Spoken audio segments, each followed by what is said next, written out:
Frugal folks, welcome back to the channel. In today's video we are going to be removing a tire and tube from a CRF50. This will also apply to a variety of other pit bikes, so without further ado, let's go ahead and get started.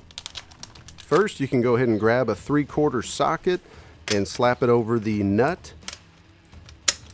Always double check it and make sure you are not going the wrong way. Lefty loosey, righty tighty. Before you get carried away, make sure you grab a 14mm wrench. That way you can hook up to the axle bolt. Keep cranking until you break it all loose. Then you'll slide out your axle bolt and carefully pull the chain off and remove the drum brake assembly from inside the hub. And there you have it. Now, if you have something to mount the tire on, it's highly recommended, but find a comfortable spot, get you some tire irons, or if you don't have tire irons, you can use some flatheads. WD-40 is probably going to be one of your best friends, that or some soapy water. But you're really going to have to wrestle with these smaller tires, as they just seem to be a bit more challenging than larger tires. But just work your way, be patient, don't rush it. After all, we are ripping off this old tire and throwing it away, so. Right. Now that we finally got that awful tire out of the way, now we're going to just dry off this rim, try to clean it up. I think this is just about as good as we're going to get it. I'm going to switch gloves.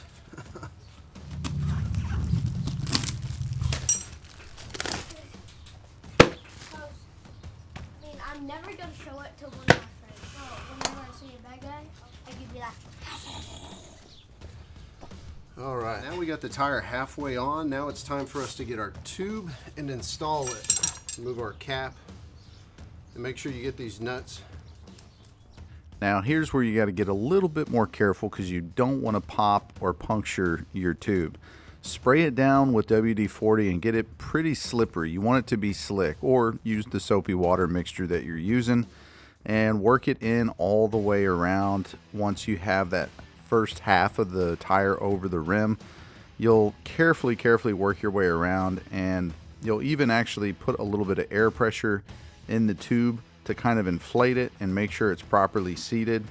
It's super easy to pinch, so just be very careful, but it's relatively simple after that. All right, new tube and new tire is installed on this old rim, and now it's time for us to get it thrown up back into place. This spacer sits just inside here like so. So make sure you have this ready and cleaned up on the side.